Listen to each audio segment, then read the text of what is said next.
जय हिंद मेरे प्यारे दोस्तों, सामर्थ्य एकेडमी के इस ई लर्निंग प्लेटफॉर्म पर आपका एक बार फिर से स्वागत है। जैसा कि हम इकोनॉमिक सर्वे स्टार्ट कर चुके थे छत्तीसगढ़ का, है ना, जो कि आपके आने वाले सभी एग्जाम्स के लिए, चाहे वो एडीआई हो, एडीओ हो, एसआई भर्ती हो, कांस्टेबल हो, सीजीपीएससी का प्रीलिम्स हो, सारे एग्जाम्स के लिए काफी ज्यादा महत्वपूर्ण होता है। इवन अभी आप देखोगे बॉयलर इंस्पेक्टर के एग्जाम में सीधा इकोनॉमिक सर्वे से क्वेश्चन उठाकर पूछा गया है। ठीक है, तो आपको यहां से क्या समझ आ रहा है कि ये काफी ज्यादा इंपॉर्टेंट पार्ट चल रहा है। तो हमने लास्ट के 2 लेक्चर्स में क्या देख लिया था, जनसंख्या का पार्ट देख लिया था और एक ओवरव्यू देख लिया था कि किस प्रकार से हमारा इकोनॉमिक सर्वे में क्या क्या इंपॉर्टेंट डाटा है, उसको हमने लास्ट क्लास में पूरा सम अप कर लिया था।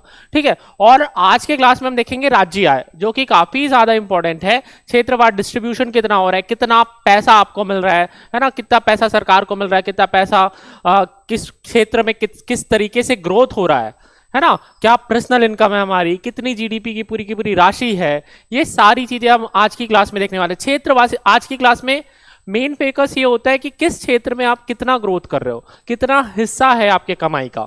ठीक है, तो ये सारी चीजें बहुत ज्यादा इंपॉर्टेंट है, क्योंकि यहां से बार बार प्रश्न पूछे जाते हैं। और मैं आपको जब बोल रहा हूं कि प्रश्न पूछे जाते हैं, तो एक बार देख लेते हैं कि किस प्रकार के प्रश्न पूछे जाते हैं, जिससे आपको क्या होगा, एक आइडिया हो जाएगा कि किस तरीके से इस चैप्टर से आपको क्या क्या चीजों को पढ़ना है, क्या क्या चीजों को छोड़ना है। ठीक है, तो चलिए क्लास को स्टार्ट करने से पहले प्रश्नों का एक बार सम अप देख लेते हैं।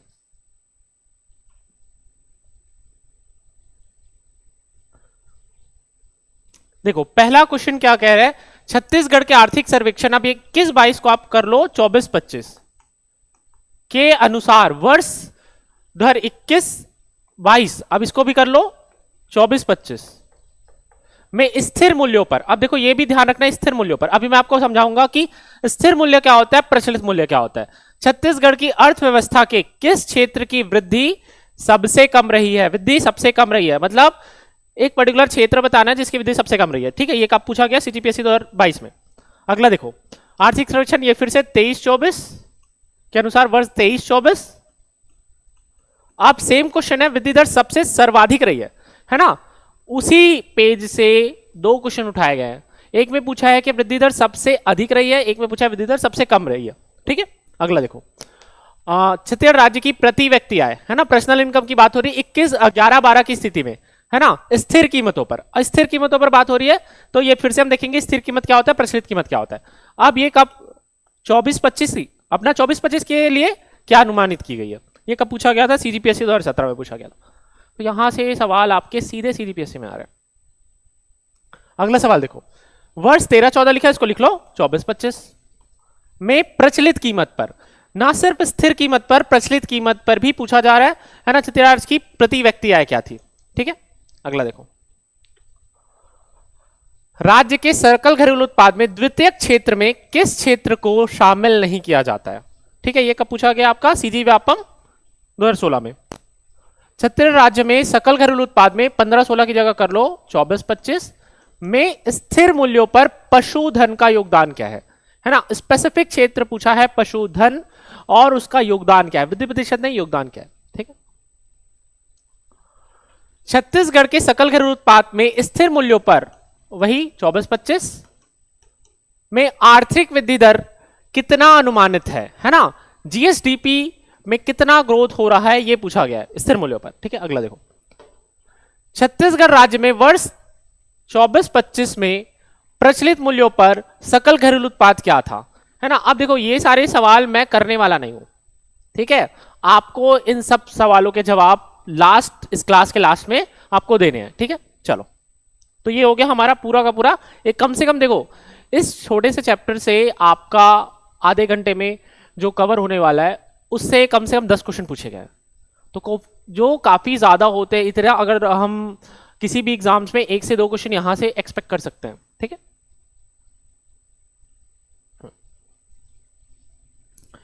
तो जो राज्य आय है उसमें आपने अभी क्वेश्चंस में देखा था सकल घरेलू उत्पाद, ये टर्म बहुत ज्यादा पूछा जा रहा था, जीडीपी। ठीक है, क्या, जीडीपी। अब ये जीडीपी क्या है भैया, ग्रॉस डोमेस्टिक प्रोडक्ट। अब ये ग्रॉस डोमेस्टिक प्रोडक्ट किस खेत की मूल्य है। ठीक है, इसको क्या कहते हैं, सकल घरेलू घरेलू उत्पाद। ठीक है, अब यही ये क्राइटेरिया है जो आपको बताती है कि आपका राज्य, आपका देश किस तरीके से ग्रोथ कर रहा है। किसी भी राज्य या किसी भी देश को ग्रोथ इंजन को नापने का सबसे अच्छा पैमाना क्या है? जीडीपी, सकल घरेलू उत्पाद। ठीक है, अब ये सकल घरेलू उत्पाद क्या होता है? इस राज्य की टेरिटरी में, है ना, किसी देश की टेरिटरी में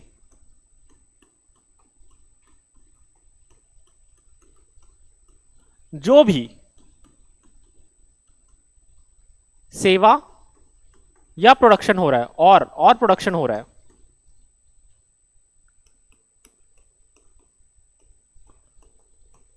ना, उसको क्या बोलते हो आप? GDP.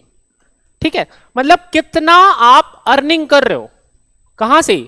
With the help of service और with the help of production, है ना, कितना प्रोडक्शन कर रहे हो और जो भी सर्विस, जो भी सेवा है, इवन ये कोचिंग चल रही है, यहां से जो भी रेवेन्यू आ रहा है वो भी जीडीपी में कैलकुलेट होगा क्योंकि ये सर्विस का हिस्सा है। ठीक है, आप प्रोडक्शन कर रहे हो, आप कोई ऑयल की फैक्ट्री में ऑयल प्रोड्यूस कर रहे हो, वहां से जो भी इनकम आ रहा है वो जीडीपी का हिस्सा है ना। जो भी आपका इकोनॉमी में पैसा जा रहा है, पैसा निकल रहा है, सारी चीजें जीडीपी में आपकी कैलकुलेट होनी है। ठीक है, तो ये हो गया जीडीपी का सिंपल सा मतलब कि हाँ भैया, इस देश की टेरिटरी में, अब जब राज्य की बात करेंगे तो इस राज्य की टेरिटरी में जो भी सेवा या प्रोडक्शन हो रहा है वो क्या होता है? जीडीपी होता है।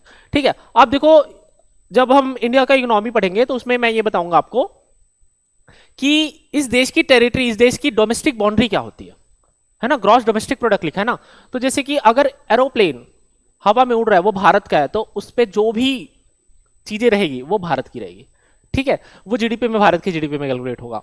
अगर आपका भारत की दूतावास है ना, मान लो अमेरिका में भारत का दूतावास है, वहां से कुछ भी आ रहा है, कुछ भी रेवेन्यू आ रहा है, कुछ भी जो भी इकोनॉमी में मदद हो रही है, वो सारा कुछ भारत की उसमें आएगा, जीडीपी में आएगा। ठीक है, तो ये हो गया आपका ग्रॉस डोमेस्टिक प्रोडक्ट का। ठीक है, अब इसमें दूसरी चीज और है ना। अब हमने देखा था दो चीजें, एक दिखी थी स्थिर भाव और एक दिखा था प्रचलित। स्थिर या प्रचलित। अब आप बोलोगे सर ये स्थिर और प्रचलित होता क्या है? स्थिर मतलब स्टेबल, है ना, जहां से आप चीजों को नाप सको। ठीक है, तो हम क्या लेते हैं, 2011-12 को आधार वर्ष लेकर, 2011-12 को आधार वर्ष लेकर हम अपनी जीडीपी को नापते हैं, हम अपने पर्सनल इनकम को नापते हैं, है ना। क्यों 2011-12 को लिया गया है? हर बार रिवाइज करते रहते हैं हम। ठीक है, तो उस टाइम पे रिवीजन में क्या आया? 2011-12, अभी ये और रिवाइज होने वाला है। ठीक है, तो 2011-12 से हम जो भी लेंगे, है ना, उसमें हम क्या नहीं फैक्टर इंक्लूड करेंगे? इन्फ्लेशन। इन्फ्लेशन माइनस रहेगा इसमें। ठीक है, अब प्रचलित मूल्य मतलब आपका इन्फ्लेशन प्लस रहेगा। महंगाई को जोड़कर जो आपकी जीडीपी बताई जाएगी वो कहलाएगी प्रचलित मूल्यों पर जीडीपी, और जो महंगाई को घटाकर जीडीपी बताई जाएगी वो कहलाएगी आपकी स्थिर मूल्यों पर जीडीपी। क्या होता है कि हम बोल रहे हैं कि मेरा इनकम जो है 2012 में 4,000 रुपए था और आज के डेट पे हो गया है 10,000 रुपए। ठीक है, तो ये लग रहा है कि बहुत ज्यादा बढ़ गया। अगर मैं इन्फ्लेशन को माइनस कर दूं तब मुझे असल में पता चलेगा कि कितना मेरा इनकम बढ़ा है ना। नहीं तो वो क्या है, उसकी कोई अर्थ ही नहीं है ना, क्योंकि वो जो महंगाई है वो उसको सैबोटाज कर ले रहा है ना। आपकी महंगाई भी उसी तरीके से बढ़ रही है और ये भी उसी तरीके से बढ़ रहा है, तो फिर आपको कुछ समझ में नहीं आने वाला है। तो इसलिए स्थिर मूल्यों पर चीजों को देखते हैं और प्रचलित मूल्यों पर भी देखते हैं। चलो,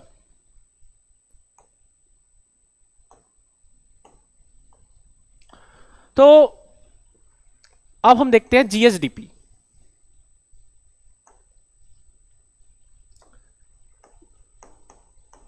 मतलब अपने राज्य में जो जीडीपी आ रही है उसको बोलते हैं GSDP, gross state domestic product, है ना। क्या है? ग्रॉस स्टेट डोमेस्टिक प्रोडक्ट, सकल राज्य घरेलू उत्पाद। ठीक है, अब इसमें हमको दो चीजें देखनी है। एक देखना है स्थिर कीमतों पर कितनी है, स्थिर कीमतों पर, स्थिर कीमत 2011-12 के आधार वर्ष पर। ठीक है, और प्रचलित कीमत।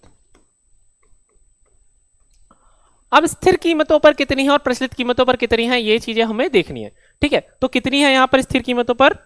3, 2, 9, 7, 5, 2, 3, 1। कितना हो गया? 3,29,75,231 ये लाख में। ठीक है, अब वही प्रचलित भाव पर कितने में है?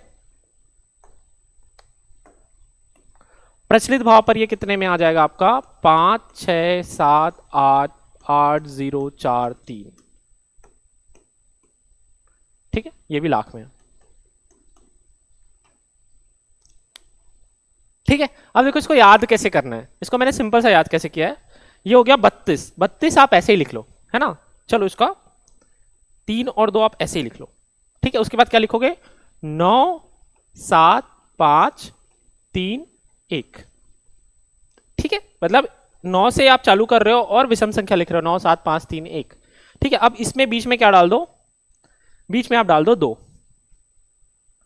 तो ये आपका आ जाएगा 3,29,75,231 रुपए। ठीक है, रुपए। ठीक है, तो इस तरीके से आप इसको याद कर सकते हो। क्या याद करना है आपको? 32 लिखना है, उसके बाद 9, 7, 5, 3 और 1, और वो 3 के पहले 2 डाल दो। ठीक है, तो क्या हो जाएगा आपका? 3,29,75,231 रुपए। 3,29,75,231 रुपए। देखो ऐसे, मैं तो ऐसे शब्दों में याद नहीं रखता पूरा, है ना। मुझे नंबर से याद होने चाहिए। कैसे नंबर याद कर सकते हो? 3, 2, 9, 7, 5, 2, 3, 1, ऐसे याद रख लो। याद होने से मतलब है, आप कैसे कर रहे हो डजेंट मैटर। ठीक है, डन। अब देखो इसको कैसे याद कर सकते हैं। अब ये क्या है? 5, 6, 7, 8। 5 से चालू किए, 5, 6, 7, 8, डन। अब इसके बाद फिर एक बार फिर से 8। ठीक है, एक बार फिर से 8 डाल दिए। अब यहां पे 0 डाल दिए। अब यहां पे ये क्या, कहां से चालू हुआ था? 5 से चालू हुआ था। पीछे जाओगे तो 4 और 3। ठीक है, और पीछे जा रहे हैं 5, 6, 7, 8। एक बार और 8 लिख दिए और 0 भी लिख दिए, और उसके बाद पीछे जाएंगे। 5 के पहले क्या आता है? 4 और 3। ठीक है, तो ऐसे याद करो, 5, 6, 7, 8, 8, 0, 4, 3। ठीक है, और ये क्या हो जाएगा आपका? कितना हो गया? 5,67,88,043 रुपए। ठीक है, 5,67,88,043 रुपीज। ठीक है, तो ऐसे ना बहुत, जब इस तरीके से करोगे तो चीजें कॉम्प्लेक्स लगती है, बट सिंपल सा वर्ड्स में याद रखो। 5, 6, 7, 8, 8, 0 आपका 4, 3। 5, 6, 7, 8, 8, 0, 4, 3। ठीक है, बस इतना ही याद करना, उससे ज्यादा कुछ नहीं देखना। ठीक, अब देखो, अब इस पे कितनी वृद्धि हुई है, ग्रोथ कितना हुआ है। तो लास्ट में हमने देखा था ग्रोथ कितना हुआ है? 7.51%। कितना ग्रोथ हुआ था? 7.51%। ये तो याद कर लिया था हमने। ठीक है, अब इधर कितना ग्रोथ हुआ है? लास्ट ईयर के कंपैरिजन में कितना ग्रोथ हुआ है? 10.89। कितना? 10.89। अब इसको कैसे याद करोगे? 8, 9 और 10। 8, 9 और 10। तो कितना, इधर कितना हो गया? 7.51, और उधर कितना हो गया? 10.89, है ना। 7.51 और 10.89। ठीक है,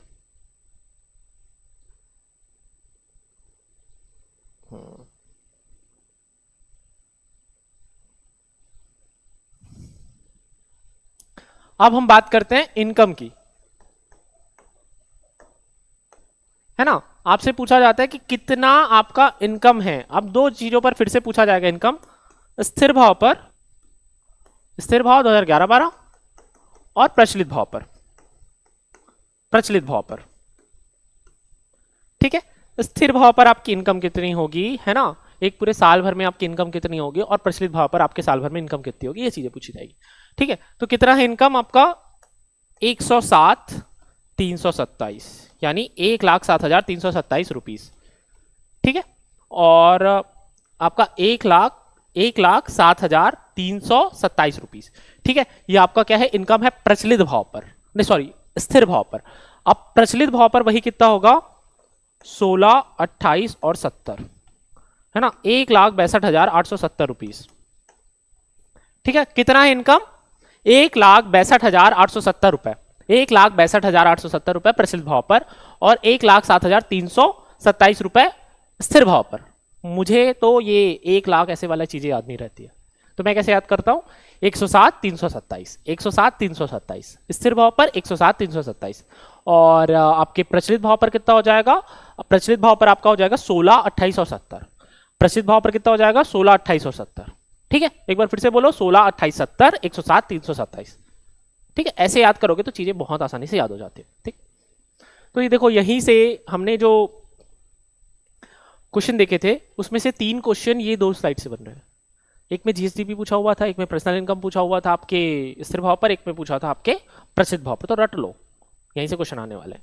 ठीक है, चलो अब एक क्वेश्चन हमने देखा था कि प्राथमिक क्षेत्र क्या होता है, द्वितीयक क्षेत्र क्या होता है, तृतीयक क्षेत्र क्या होता है, ये भी पूछा गया। ठीक है, ये भी पूछा गया, तो देख लेते हैं क्या होता है।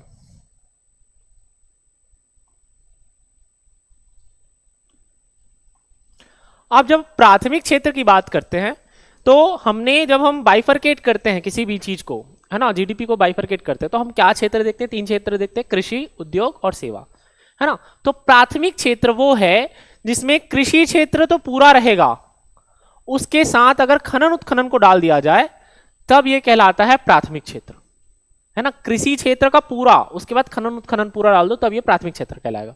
तो इसमें क्या क्या आ जाएगा प्राथमिक क्षेत्र में? फसल, पशुपालन, वन उद्योग तथा लट्टे बनाना, मछली उद्योग और खनन उत्खनन, ये पूरा का पूरा प्राथमिक क्षेत्र है। और ये कृषि में क्या आ रहा है? फसल आ रहा है, पशुपालन आ रहा है, वन उद्योग आ रहा है, मछली उद्योग आ रहा है, और ये खनन उत्खनन कृषि का हिस्सा नहीं है, ये किसका हिस्सा है? उद्योग का हिस्सा है, ये उद्योग का हिस्सा है ये।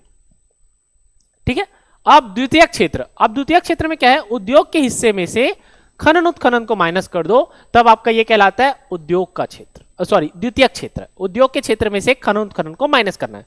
ठीक है, तो क्या क्या मिलेगा इसमें? निर्माण, विनिर्माण, विद्युत, गैस तथा जल आपूर्ति और अन्य उपयोगिता। ठीक है, जो भी आपका उद्योग से रिलेटेड है माइनस खनन उत्खनन। ठीक है, डन है, इसको दिमाग में रख लो।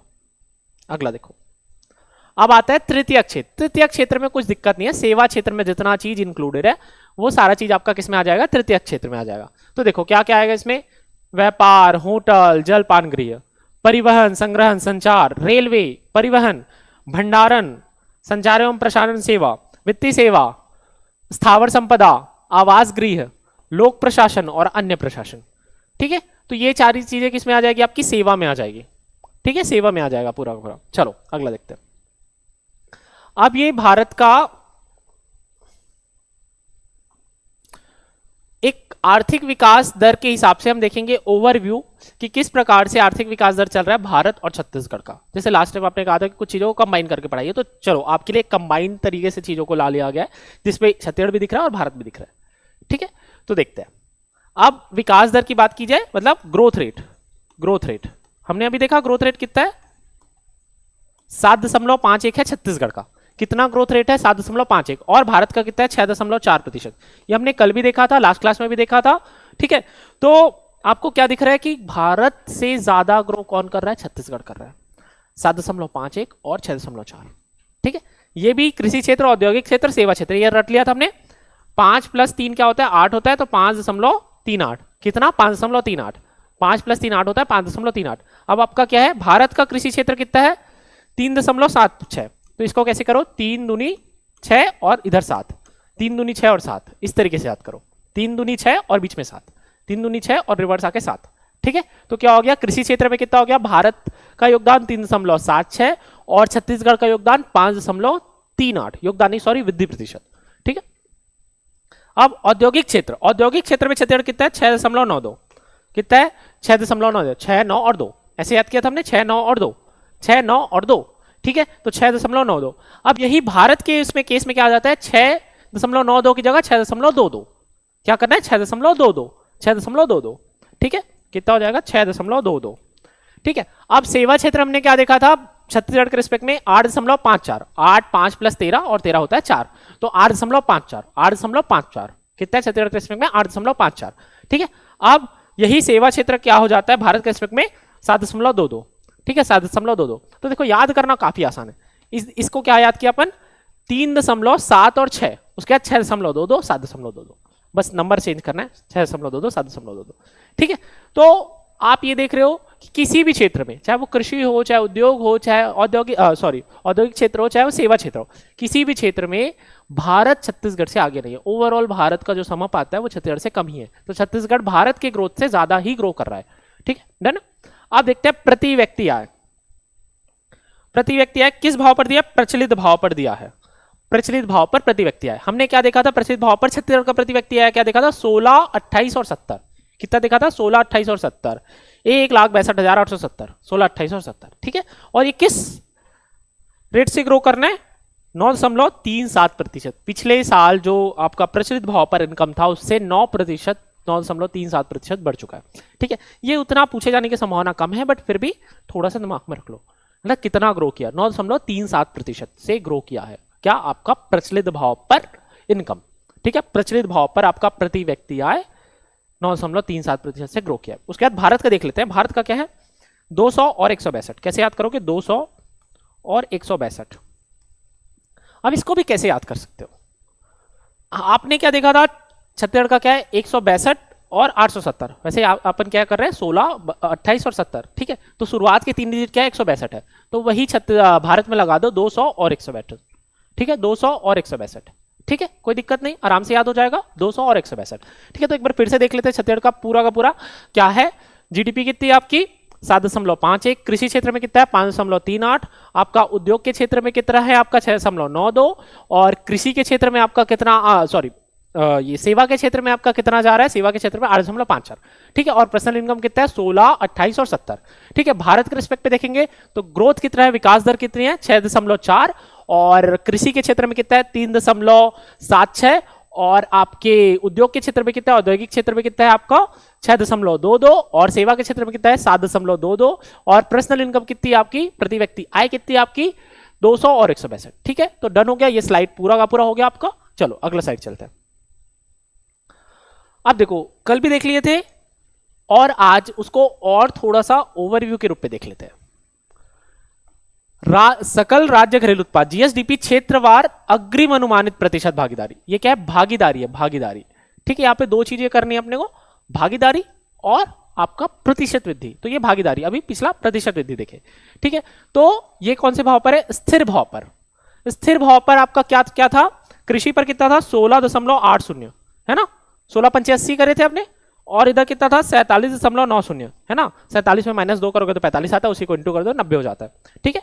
और ये कितना था? 35-30, ठीक है। यही था, देख लेते हैं। 16.80, 47.90 और 35-30, ठीक है। तो ये चीज हमने पहले ही देख ली थी, तो फिर भी एक बार फिर से रिवाइज कर ली हमने, है ना। अब इसके अंदर जो पूछता है कि कृषि में आप बताइए कि सर्वाधिक कृषि के अंदर सब पार्ट्स में कौन वृद्धि करे? कृषि में क्या आ जाता है? पशुधन आ जाता है, फसल आ जाता है, आपका क्या बोलते हैं, वानिकी आ जा रहा है, आपका मछली उत्पादन आ रहा है। तो इन सब को मिलाकर कौन सी चीजें ज्यादा ग्रो कर रही है, ये पूछ रहा है। तो देखो क्या है, सर्वाधिक भागीदारी किसकी है? फसल की है। फसल की सर्वाधिक भागीदारी कितनी है? 9.67 है ना। फसल की सर्वाधिक भागीदारी कितनी है? 9.67। कितना है? 9.67। कितना है? 9.67, ठीक है। उसके बाद उद्योग में बात की जाए, सर्वाधिक भागीदारी कितनी है? विनिर्माण की है। विनिर्माण की किसकी है? विनिर्माण की सर्वाधिक भागीदारी। कितना है भागीदारी? 18.13। कितना है? 18.13। 1813 ऐसे याद नहीं होगा, 18.13, ठीक है। 18.13 सबसे ज्यादा भागीदारी उद्योग में अगर किसी की है, विनिर्माण की है। कितना है? 18.13। कितना है? 18.13, ठीक है। अब सर्वाधिक भागीदारी किसमें? सेवा में, स्थावर संपदा की है। किसकी है? स्थावर संपदा की है। और कितनी है स्थावर संपदा की? 8.02। कितनी है? 8.02। 8.02 किसकी है? स्थावर संपदा की भागीदारी है सर्वाधिक, ठीक है। ये डन हो गया। अब देखो प्रचलित भाव पर देखते हैं। प्रचलित भाव पर आपकी भागीदारी कितनी हो रही है? प्रचलित भाव पर भागीदारी कितनी हो रही है? कृषि की कितनी हो रही थी? 20.07%, ठीक है। उसके बाद फिर उद्योग में कितना है? 43.48% और 36.45%, ठीक है। ये आपका हमने कल भी देखा था। तो 20.07, 43.48 और 36.45, ठीक है। ये चीजें है पूरी।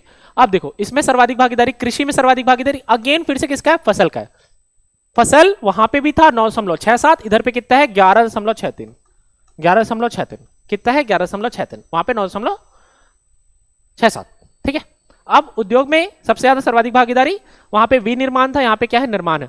15 चौक 60 होता है, तो 15 चौके 61 मान लो, है ना। तो 15.61, ठीक है। अब यहाँ पे सेवा में भी किसकी सर्वाधिक भागीदारी है? स्थावर संपदा की। वहां पर भी किसकी थी? स्थावर संपदा की थी। वहां पर भी स्थावर संपदा 8.02 और यहाँ पे कितना है? 7.89, ठीक है। 7.89। तो एक बार फिर से देखो, कृषि का आपका कितना स्थिर भाव पर कितना प्रतिशत है? 16.80। अब उसमें सबसे ज्यादा किसकी भागीदारी है? फसल की। कितना है? 9.67, ठीक है। उसके बाद फिर आपका उद्योग आ जाता है, उद्योग का कितना है 47.90, उसमें सबसे ज्यादा भागीदारी किसकी है, विनिर्माण की है 18.13, ठीक है 18.13। उसके बाद सबसे ज्यादा किसमें, सेवा, सेवा का कितना है आपका, सेवा का आपका चीज कितना हो जाएगा, सेवा का आपका है 35.30 और उसमें स्थावर संपदा सबसे ज्यादा आ रहा है 8.02। अब वही प्रचलित भाव पर देखते हैं तो कितना आ जा रहा है, कृषि का 20.07, अब 20.07 है तो उसके बाद फिर अब उसमें फसल का कितना है, फसल का कितना है आपका उस पर 11.63। उसके बाद उद्योग में आ जाते हैं, उद्योग में कितना है आपका 43.48 है, उसमें क्या है, निर्माण है, वहां पे विनिर्माण था, यहाँ पे निर्माण है 15.61। उसके बाद फिर आपका कितना हो जाता है, सेवा आ जाता है, सेवा में 36.45 और उसमें किसकी सबसे ज्यादा भागीदारी आ रही है आपकी, सबसे ज्यादा भागीदारी आ रही है आपकी स्थावर संपदा और वो कितना आ रहा है 7.89। ठीक है। हाँ, अगर इसमें एक ये सवाल पूछ लिया जाता है भागीदारी में, प्रतिशत भागीदारी में आपकी स्थिर भाव और प्रसिद्ध भाव पर कौन कौन सा क्षेत्र क्रमवाइज जमाइए, तो आपका दोनों के लिए ही क्या चीज आ जाएगा, उद्योग, उसके बाद फिर आपका आ जाएगा कृषि, उसके बाद आपका आ जाएगा सेवा और कृषि। दोनों ही केस में चाहे वो प्रचलित भागीदारी हो या फिर स्थिर भाव में भागीदारी हो, तो दोनों ही केस में आपको ये वाला लगाना है। ये सवाल भी पूछा जाता है, अभी तो कौन से एग्जाम में पूछा गया था, है ना, अभी लेटेस्ट जो भी एग्जाम हुआ था उसमें भी ये सवाल पूछा गया था। ठीक है, चलो अब हम देख लेते हैं कि किस प्रकार से सारी चीजें हैं, कौन कौन सा एक एक क्रम वाइज क्षेत्रवार वृद्धि प्रतिशत कितनी है ना, ये क्या आपका प्रतिशत वृद्धि दर। ठीक है, इसके पहले हम लोग अभी भागीदारी देख लेते हैं, तो भागीदारी में ही ये चीजों को और देख लेते हैं। ठीक है, क्षेत्रवाद प्रतिशत भागीदारी। ठीक है, अभी हम 2-3 चीजें देख के आए हैं, हम क्या चीज देख के आए हैं, ये वाला पार्ट हम पूरा देख लिया है। ठीक है, ये वाला पार्ट पूरा देख लिया, अब हमको न्यूनतम भी देखना है, क्योंकि वहां पे क्या पूछा था, न्यूनतम भी पूछा था। तो अब अगर हम कृषि एवं संबंध सेवा की बात करते हैं तो आपका सबसे मैक्सिमम किस में आ रहा था, स्थिर भाव पर फसल में आ रहा था, कितना आ रहा था 9.67, लेकिन मिनिमम किस में आ रहा है, पशुपालन में आ रहा है 1.77%। मिनिमम भागीदारी स्थिर भाव पर कृषि क्षेत्र में किसकी है, पशुपालन की है 1.77। ठीक है, उद्योग में कितना पढ़े थे हम लोगों ने 47.90 और उसका मैक्सिमम किसका था, विनिर्माण का था, कितना था उसका विनिर्माण का 18.13। ठीक है, अब सबसे कम किससे है, विद्युत, गैस और जल आपूर्ति, कितना है ये 7.86, कितना है 7.86। इसको कैसे याद करोगे 7.86 को, 7.86 ये कैसे याद करो, 6, 7 और 8। ठीक है, 6, 7 और 8, तो सबसे कम किसका है, विद्युत का है 7.86। डन। अब सेवा पे कितना था आपका 35.30 और स्थावर संपदा का सबसे ज्यादा 8.02। ठीक है, अब भंडारण में सबसे कम है 0.08%, कितना है 0.08%, भंडारण में कितना है 0.08%, कितना है 0.08%। ठीक है, अब ओवरऑल जीएसडीपी में यही सवाल पूछा हो गया था, है ना, ओवरऑल जीएसडीपी में प्रतिशत भागीदारी में स्थिर मूल्य पर कौन सबसे ज्यादा कौन सबसे कम है, तो क्या है, विनिर्माण सबसे ज्यादा आएगा 18.13, भंडारण सबसे कम आएगा 0.08, है ना, सबसे ज्यादा आपका क्या आ रहा है, विनिर्माण आ रहा है और सबसे कम क्या आ रहा है, भंडारण आ रहा है। उसके बाद देखो प्रचलित भाव पर देखते हैं, प्रचलित भाव पर आपका कृषि कितना है 20.07, कितना है 20.07 और उसमें मैक्सिमम किसका जा रहा है, फसल का जा रहा है, कितना जा रहा है फसल का 11.63, कितना जा रहा है 11.63। अब मिनिमम फिर से कौन है, मिनिमम पशुपालन मिनिमम है। ठीक है, कितना है 2.48%। ठीक है, 2.48%। ठीक है, उद्योग में क्या है आपका 43-48 है और मैक्सिमम किसका था, निर्माण का था, वहां पे विनिर्माण है, यहाँ पे निर्माण है 15.61, है ना, और सबसे कम किसका है, विद्युत, गैस और जलापूर्ति 6.88, कितना है 6.88%। ठीक है, अब सेवा में कितना है 36.45 पूरा चढ़ा गया है ना, स्थावर संपदा 789 और भंडारण कितना है 0.07 है ना, वहां पे 0.08 था, यहाँ पे 0.07 है। अब जीएसडीपी में ओवरऑल किसका है, निर्माण का सबसे ज्यादा है, कितना है 15.61%, है ना, सबसे ज्यादा योगदान किसी का है तो 15.61% के साथ निर्माण का है और सबसे कम किसका है, भंडारण का है 0.07। ठीक है, तो ये आपका पूरा का पूरा ओवरऑल हो गया कि आपके जीएसडीपी में कंट्रीब्यूशन कैसे हो रहा है। ठीक है, किस तरीके से कंट्रीब्यूशन हो रहा है। ठीक है, कृषि में सबसे मैक्सिमम किसका है, आपका फसल का है, मिनिमम किसका है, पशुपालन का है, स्थिर और प्रचलित दोनों के लिए। सेवा में आपका मैक्सिमम किसका है, स्थावर संपदा का है, मिनिमम किसका, भंडारण का है, और स्थिर और प्रचलित दोनों के लिए। लेकिन आपका उद्योग में बदल जाता है, आपका मिनिमम दोनों के लिए सेम है, विद्युत, गैस और जलापूर्ति, लेकिन मिनिमम मैक्सिमम जो है वो कम है। मैक्सिमम किसका है, विनिर्माण का है, स्थिर भाव पर और प्रचलित भाव पर निर्माण का। बस यही डिफरेंस याद करना, ठीक है। अब देखो जीएसडीपी प्रतिशत वृद्धि, है ना, ये सवाल भी पूछे जाते हैं। ठीक है, अब हमारा कृषि क्षेत्र में कितना था, 5.38 था प्रतिशत वृद्धि, 5.38 था ना कृषि क्षेत्र में। ठीक है, 5.38। अब क्षेत्रवार सबसे सर्वाधिक वृद्धि किसमें हुई है। आजकल क्या कर रहे हैं हम लोग, पशुपालन पर बहुत ध्यान दे रहे हैं, है ना, उनके डेयरी प्रोडक्ट्स हो गए, है ना, उनसे रिलेटेड जो भी डिराइव प्रोडक्ट्स है वो उस पर कृषि बहुत ज्यादा चल रही। तो इसीलिए क्या हो रहा है, पशुपालन में आपको बहुत ज्यादा ग्रोथ दिख रहा है। कितना ग्रोथ दिख गया आपको, 10.02। कितना दिख गया। अब देखो इसको कैसे याद करोगे, एक फिर कितना ठो जीरो, 2 ठो जीरो, कितना जीरो, 2 जीरो, कितना जीरो, 2 जीरो। ठीक है, एक फिर कितना ठो जीरो, 2 जीरो, 10.02। ठीक है, अब मिनिमम किस में हो रहा है, अभी क्या है, हमको जंगल की कटाई कम करनी है ना। और ये ऐसे ना सच नहीं है ना, मैं सब कहानियां बना रहा हूं। ठीक है, तो जंगल की कटाई कम करनी है, जंगल में शेर बढ़ गया है, जंगली जानवर बढ़ गया है, तो लोग वन में जा नहीं रहे, तो वन उद्योग का ग्रोथ कम हो रहा है। ठीक है, इस तरीके से याद करना है। ठीक है, वन उद्योग का ग्रोथ कम हो रहा है, तो ये कैसे याद करोगे, 3, 6 और 9। 3 का पहाड़ा पढ़ना है, 3, 6 और 9, 3.96। कितना, 3.96 किसका, वन उद्योग का। ठीक है, पशु का क्या याद रखना है, पशु आजकल पशु डेयरी प्रोडक्ट की मांग बहुत ज्यादा है, तो पशु मैक्सिमम होगा। और वन क्यों, वन में जंगली जानवर ज्यादा हो गए तो कम जाते हैं, इसलिए वन उद्योग थोड़ा सा डाउन चल रहा है। कितना, 3.96। ठीक है, अब उद्योग में कितना याद किए थे हम लोगों ने, 6.92, 6.92। ठीक है, अब इसमें मैक्सिमम किसका है, विद्युत, गैस और जलापूर्ति। कितना है विद्युत, गैस और जलापूर्ति, 9.52। कितना है, 9.52, 9.52 आपका मैक्सिमम है, 9.52 आपका मैक्सिमम उद्योग में। ठीक है, अब विनिर्माण आपका मिनिमम ग्रोथ कर रहा है। मिनिमम ग्रोथ कौन कर रहा है, विनिर्माण कर रहा है। ठीक है, मिनिमम ग्रोथ कर रहा है, तो कितना ग्रो किया ये, 6.12, है ना, 6 दूनी 12। कितना ग्रो किया, 6 दूनी 12% से ग्रो किया। ठीक है, अब उसके बाद देखो ये कैसे याद होगा आपको, जब हम क्षेत्रवार पढ़े थे, है ना, लास्ट स्लाइड में हमने क्षेत्रवार देखा था, तो सबसे उद्योग क्षेत्र में सबसे कम किसका भागीदारी था, किसकी भागीदारी थी, आपकी विद्युत की भागीदारी थी। अब जो कम है वही तो बढ़ेगा, है ना, जिसके पास 10 रुपए है वही 100 रुपए आसानी से कमा लेगा, है ना। लेकिन जिसके पास 1000 रुपए है और वो 2000 भी कमाया, तो भी आप बोलोगे कि डबल ही हुआ है, लेकिन जो 10 रुपए से 100 रुपए गया वो बोलोगे कि 10 गुना हो गया। ठीक है, तो उसी प्रकार का किस्सा है कि विद्युत आपका क्या था, मिनिमम भागीदारी पे बैठा हुआ है, तो इसलिए ज्यादा जल्दी ग्रो करेगा, और विनिर्माण आपका मैक्सिमम भागीदारी पे बैठा हुआ है तो कम ग्रो करेगा। ठीक है, ये वाला कॉन्सेप्ट है, तो ऐसे याद रखना। ठीक है, अब सेवा में कितना बढ़ा, 8.54, 8.54।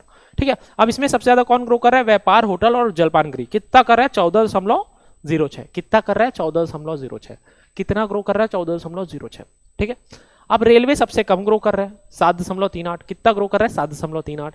क्यों कम ग्रो कर रहा है, आप देखे होंगे कि रेल अभी लगातार छत्तीसगढ़ में जितनी चीजें है ना, रेल में बहुत दिक्कत है। क्यों दिक्कत है रेल में, लगातार कोई ट्रेन डिले चल रहा है, रद्द हो रहा है, तो आप सोचो ट्रेन डिले और रद्द चल रहा है तो क्या ही ग्रोथ दिखाएगा, क्या ही ग्रोथ दिखाएगा, है ना, कोई ग्रोथ नहीं दिखाने वाला। ठीक है, और व्यापार का कैसे याद रखोगे कि आजकल ना बहुत कैफेज का ट्रेंड हो गया है, तो इसलिए लोग बहुत ज्यादा कैफे में जा रहे हैं, होटल्स में जा रहे हैं, स्टे कर रहे हैं, तो उससे ज्यादा उनकी ग्रोथ बढ़ी। तो एक काल्पनिक दुनिया है ना, ऐसे हर चीज को रियलिटी से नहीं, लेकिन ये रेलवे वाला तो रियलिटी है, व्यापार वाला भी रियलिटी है। ठीक है, अब ओवरऑल जीएसडीपी की बात की जाए तो कितना है, 7.51। अब व्यापार, होटल और जलपान गृह का मैक्सिमम में कितना है, 14.06। कितना है, 14.06। ठीक है, अब उसके बाद रेलवे का कितना है, माइनस में सबसे कम है 7.38। कितना है, 7.38। एक बार फिर से रिवाइज करते हैं, इसी को मैं बार बार रिवाइज करवाऊंगा क्योंकि इस क्लास के बाद आपको पढ़ने की जरूरत ही नहीं पड़नी चाहिए। ठीक है, तो आपका कृषि में कितना है, आपका कृषि में परसेंटेज कितना है, 5.38% है ना। उसका मैक्सिमम किसका है, पशुधन का है, कितना है, 10.02। ठीक है, और मिनिमम किसका है, विनिर्माण का है ना। आपका मैक्सिमम किसका है, पशुधन का, मिनिमम कितना है, विनिर्माण का। कितना है, 3, 6 और 9, 3.96। ठीक है, उद्योग में आपका कितना प्रतिशत है, 6.92 है ना। अब उद्योग में मैक्सिमम कौन करेगा, जो वहां पे मिनिमम पे बैठा होगा भागीदारी पे, कौन है, विद्युत है। ठीक है, और विद्युत का परसेंटेज कितना है, कितना परसेंट से ग्रो कर रहा है, 9.52 से ग्रो कर रहा है। और सबसे कम कौन है, विनिर्माण है, कितना है, 6.12। ठीक है, 6.12। अब सेवा में अगर बात की जाए, सेवा में 8.54 आपका प्रतिशत है, और व्यापार आपका ग्रो कर रहा है व्यापार, है ना। तो व्यापार कितने प्रतिशत से ग्रो कर रहा है? 14.06% से। कितना प्रतिशत से ग्रो कर रहा है? 14.06% से। और उसके बाद रेलवे है, रेलवे सबसे कम ग्रो कर रहा है, कितना ग्रो कर रहा है? -7.38, है ना। क्या अगर ये सवाल पूछ लिया जाए कि इनमें से कौन सा जो है वो नेगेटिव ग्रोथ शो कर रहा है, तो कौन शो कर रहा है नेगेटिव ग्रोथ? रेलवे शो कर रहा है, ठीक है, डन। अब ये हो गया, हाँ। और ओवरऑल में भी आपका जीडीपी कितना है? 7.51, और सबसे मैक्सिमम है आपका व्यापार का 14.06, और आपका सबसे मिनिमम है रेलवे का 7.38, ठीक है। ये हो गया स्थिर भाव वाला कॉलम कंप्लीट। अब प्रचलित भाव का कॉलम देखते हैं। अब कृषि का कितना है? 9.27। कृषि की वृद्धि दर कितनी है? 9.27, 9.27, कितनी है? 9.27, ठीक है। पशुपालन यहाँ पे भी मैक्सिमम कितना? 14.03, कितना? 14.03 पशुपालन। उत्तर वहां पे कितना था? 10.02, 10.02, 10.02, ठीक है। अब यहाँ पे भी कौन कम है? वन उद्योग। कौन कम है? वन उद्योग। कितना कम है? 5.07। वहां पे कितना था? 3.96 था ना वहां पे। यहाँ पे कितना है? 5.07, कितना है? 5.07, डन। उद्योग में देखो, उद्योग कितना ग्रो कर रहा है? 9.22 से ग्रो कर रहा है। कितना ग्रो कर रहा है? 9.22 से। कितना? 9.22, 9.22। ऊपर कितना कर रहा है? 9.27 से कर रहा है, अभी 9.22 से कर रहा है, ठीक है। विद्युत गैस और जलापूर्ति, है ना, विद्युत गैस और जलापूर्ति मैक्सिमम है, कितना है? 12.44, कितना है? 12.44, कितना है? 12.44, 12.44, ठीक है। तो इसको 1 2 और उसके बाद फिर 2 को 2 2 बार गुना कर दो। 1 2 2 को 2 2 बार गुना किए, 2 4 4, 1 2 4 4, ठीक है। अब इसमें विनिर्माण मिनिमम है, कितना है? 696, कितना है? 696। वहां पे कितना था? 6.12, 6 दूनी 12 था, ठीक है। सेवा में कितना प्रतिशत है? 13.43, है ना। तो 1343, कितना? 1343, 1343, 1343, ठीक है, 1343। अब व्यापार होटल और जलपान गृह, है ना, व्यापार होटल और जलपान गृह, ये मैक्सिमम दे रहा, कितना दे रहा? 19.52। वहां पे कितना दे रहा है? 14.06। यहाँ पे कितना दे रहा? 19.52, 19.52। रेलवे यहाँ पे भी मिनिमम है 9.44, कितना है? 9.44, कितना है? 9.44, वो भी नेगेटिव ग्रोथ। नेगेटिव ग्रोथ प्रचलित भाव पर भी 9.44, 9.44, 9 5 45, एक माइनस कर दो, 9.44 आ जाता है, ठीक है। अब जीएसडीपी कितना है आपका? 10.89, कितना है? 10.89, कैसे याद किए थे? 8 9 और 10, 8 9 और 10, 8 9 और 10, ठीक है। अब व्यापार होटल और जलपान गृह का मैक्सिमम कितना है आपका? 19.52, कितना है? 19.52। मिनिमम किसका है? रेलवे का है। 9 कितना है? 9 आपका 44, 9.44, माइनस में 9.44, ठीक है। अब एक बार फिर से प्रचलित भाव को रिवाइज कर लेते हैं। तो प्रचलित भाव पर कृषि कितने दर से वृद्धि करिए? 9.27 से, ठीक है। अब उसका मैक्सिमम कितना है? किसका है मैक्सिमम? किसका है? पशुपालन का। पशुपालन का कितना है वहां पे मैक्सिमम? 14.03, कितना है? वहां पे कितना था? 10.02 था, और यहाँ पे कितना है? 14.03, है ना। और आपका मिनिमम किसका है? मिनिमम आपका कौन पड़ रहा है? वन उद्योग पड़ रहा है, कितना है? 5.07, कितना है? 5.07। अब उसके बाद फिर आप किसकी बात कर रहे हो? उद्योग की बात करोगे। उद्योग में कितना प्रतिशत से वृद्धि कर रहा है प्रचलित भाव पर? 9.22% से प्रचलित भाव पर उद्योग भी वृद्धि कर रहा है।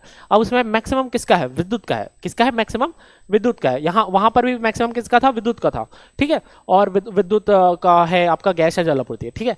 तो कितना हो गया? कितना प्रतिशत से विद्युत कर रहा है? 12.44, कितना? 1 2 4 4, 1 2 4 4, ठीक है, 1 2 4 4, 1 2 4 4, ठीक है। उसके बाद मिनिमम किसका है? विनिर्माण का है। मिनिमम किसका है? विनिर्माण का है। कितना कितना ग्रो कर रहा है विनिर्माण? 696, कितना ग्रो कर रहा है? 696, ठीक है। अब इधर सेवा क्षेत्र में आओगे तो सेवा क्षेत्र में आपका कितना ग्रोथ है? आपका 1343, कितना ग्रोथ है? 1343, 13.43, 13.43, ठीक है। अब इसमें इसके सब कैटेगराइजेशन में कौन सबसे ज्यादा ग्रो कर रहा है? आपका व्यापार ग्रो कर रहा है। व्यापार कितना ग्रो कर रहा है ना, कितना ग्रो कर रहा है व्यापार? 19.52, कितना ग्रो कर रहा है? 19.52। मिनिमम कौन है? Railway 9.44, minus 9.44। ओवरऑल जीडीपी कितनी है? 10.89, कितना? 8 9 10, 10.89, ठीक है। उसके बाद फिर आपकी चीजें कितनी है? आपकी मैक्सिमम कौन जा रहा है? व्यापार जा रहा है 19.52, है ना। और आपका मिनिमम कौन जा रहा है? रेलवे जा रहा है -9.44। तो ये आपका कंप्लीट हो गया स्थिर भाव, प्रचलित भाव। मोस्ट इंपॉर्टेंट पेज है, लास्ट के दो जो पेज थे बहुत ज्यादा इंपॉर्टेंट है, यहां से सवाल पूछे ही जाते हैं, ठीक है।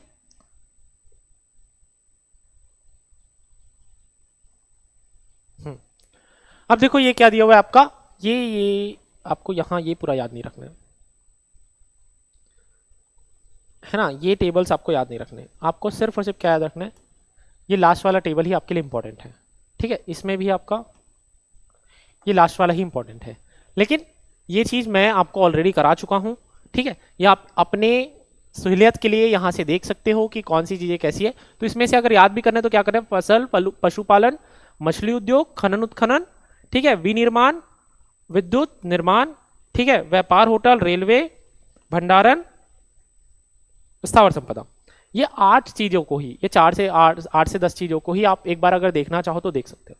बाकी चीजें आपको नहीं देखनी है, मैंने जितना कराया मैक्सिमम है, ठीक है, वहां से उससे बाहर से क्वेश्चन नहीं आना है, ठीक है। एक बार आपके रेफरेंस के लिए ये ऑफिशियल सोर्स डाल दिया गया।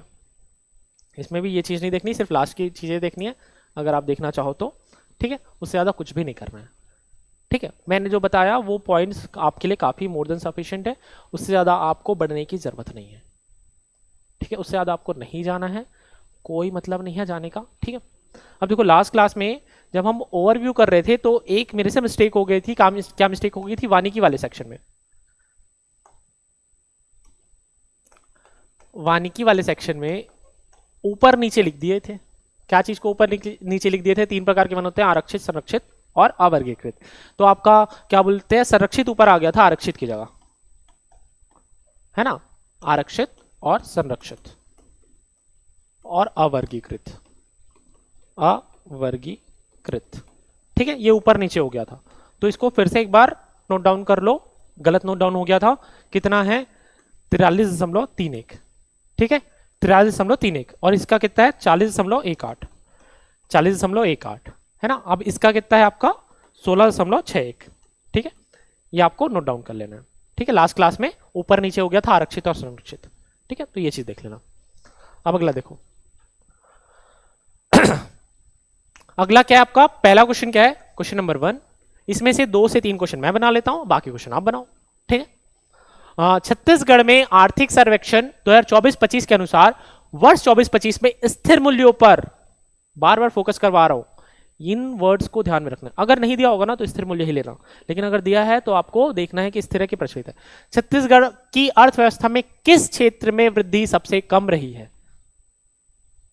ना। क्या क्या ऑप्शन है, पशुपालन, वनोपज एवं लट्ठे बनाना, भंडारण, मछली उद्योग, ठीक है। क्या बोल रहे हैं ये, आपका क्षेत्र में वृद्धि, है ना, ये वृद्धि की बात कर रहा है, ठीक है। नहीं, इसका आंसर मैं नहीं देने वाला हूं, ठीक है, इसके नए ऑप्शंस बना देते हैं बस। नए ऑप्शंस, भंडारण, ठीक है, रेलवे, विनिर्माण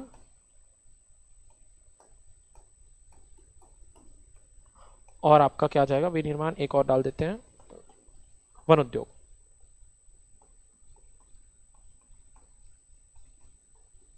ठीक है।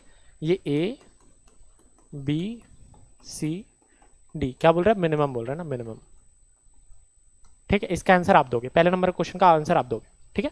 अगर आपने ध्यान से पढ़ा आप तुरंत आंसर दे दोगे, ठीक है। दूसरे नंबर क्वेश्चन देखते हैं, है ना। तो इसमें क्या बोल रहा है, मैक्सिमम, है ना। क्या पूछो क्वेश्चन, छत्तीसगढ़ के आर्थिक सर्वेक्षण 23-24 लिख दिया, 24-25, 24-25 के अनुसार वर्ष 24-25 में स्थिर मूल्यों पर, फिर से स्थिर मूल्य की बात हो रही, छत्तीसगढ़ अर्थव्यवस्था के किस क्षेत्र में वृद्धि दर सर्वाधिक रही है, सर्वाधिक, ठीक है, सर्वाधिक रही है, किस क्षेत्र में सर्वाधिक रही है। तो ये चीज भी आपको बताना है, वृद्धि दर किस क्षेत्र में सर्वाधिक रही है, ठीक है। चलो ऑप्शन बदल देते हैं। ए ऑप्शन आपका व्यापार, है ना, विद्युत, सी ऑप्शन स्थावर संपदा,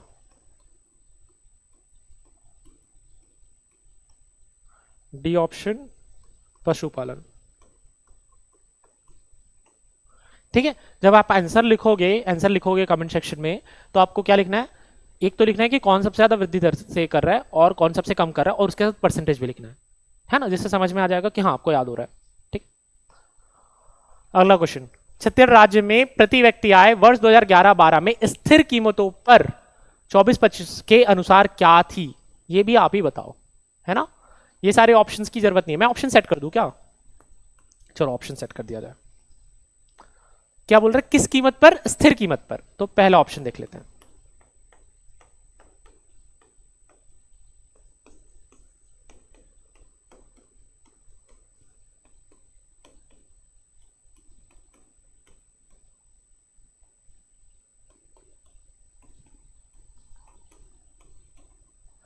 ठीक है, ये 4 ऑप्शंस है ना। सीजीपीएससी प्री में पूछा गया था, 2017 में पूछा गया था। इसके भी ऑप्शन आपका क्वेश्चन नंबर क्या है, ये 3 है। ठीक है, लास्ट में क्वेश्चन नंबर नहीं डाला था क्या मैंने, ये क्वेश्चन नंबर 2 है। ठीक है, क्वेश्चन नंबर 2, क्वेश्चन नंबर 3, इसका भी बताओ। वर्ष 24-25 में प्रचलित कीमतों पर छत्तीसगढ़ राज्य में प्रति व्यक्ति आय क्या थी। ठीक है, इसका भी बना देते हैं, ABCD।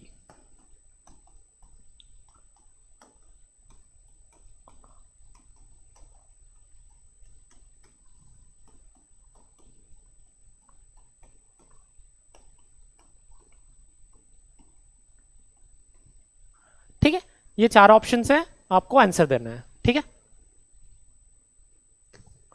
राज्य के सकल घरेलू उत्पाद में द्वितीयक क्षेत्र में किस क्षेत्र को शामिल नहीं किया गया है। अब मैंने क्या बताया था, चलो इसका आंसर कर देता हूं, एक तो आंसर कर लेता हूं ना। ठीक है, द्वितीयक क्षेत्र क्या होता है,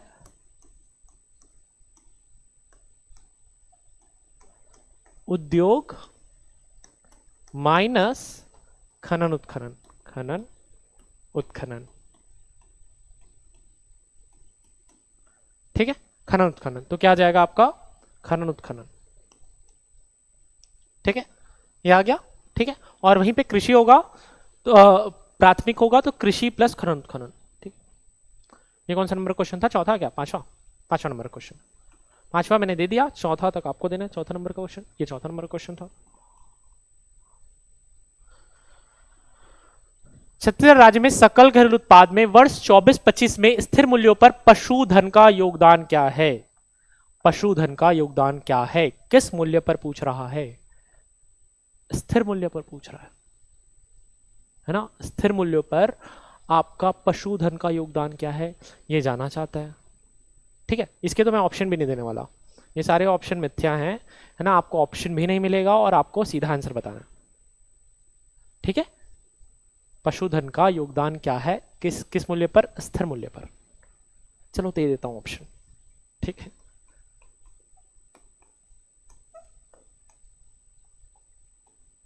देना ऑप्शन, बताओ, देना है ऑप्शन, नहीं देना है। ठीक है, चलो आप लोग आंसर बताओगे सीधा। छत्तीसगढ़ में सकल घरेलू उत्पाद में स्थिर मूल्यों पर 24-25 में आर्थिक वृद्धि दर कितना अनुमानित है। ठीक है, ये तो रटा गया है, ये नहीं पूछने वाला मैं। ठीक है, स्थिर मूल्य पर कितना अनुमानित है, कितना है आपका 7.51, 7.51, क्योंकि ये 2-3 दिन से पढ़ रहे हैं तो ये आंसर आप अच्छे से दे दोगे। कौन सा नंबर क्वेश्चन है ये, अच्छा, छठवा भी आपको देना है। ठीक है, सातवां तो मैंने दे दिया। छत्तीसगढ़ राज्य में वर्ष 24-25 में प्रचलित मूल्य पर, है ना, ये चीज को अंडरलाइन कर लिया करो। सकल घरेलू उत्पाद क्या है ना, क्या था। ठीक है, तो 2024-25 के अनुसार सकल घरेलू उत्पाद प्रचलित मूल्य पर क्या है। ठीक है, ऑप्शन सेट कर देते हैं।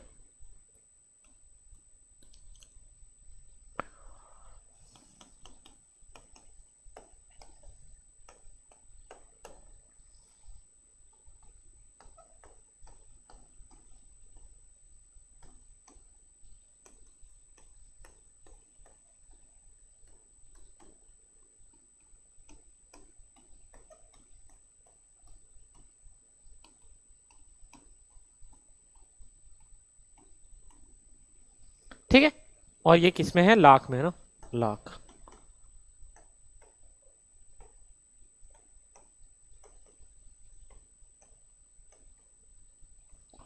ठीक है, तो ये आपके हो गया, कौन सा नंबर क्वेश्चन हो गया, ये क्वेश्चन नंबर 8। ठीक है, तो इसमें से 6 क्वेश्चन आपको बनाने हैं। अगर आपने पूरा फोकस तरीके से ये क्लास देखा है तो आपके सारे क्वेश्चन बन जाने चाहिए। ठीक है, सारे के सारे क्वेश्चन आपके बन जाने चाहिए। ठीक है, डन है। तो आज के क्लास के लिए बस इतना ही रखते हैं। एक बार अच्छे से वीडियो को देख लेना, ध्यान से देखना, सारी चीजें आपकी क्लियर हो जाने वाली है। जो भी डाउट होगा आप कमेंट सेक्शन में पूछ सकते हैं। ठीक है, तो चलते हैं, नेक्स्ट क्लास में मिलते हैं। तब तक के लिए जय हिंद, वंदे मातरम।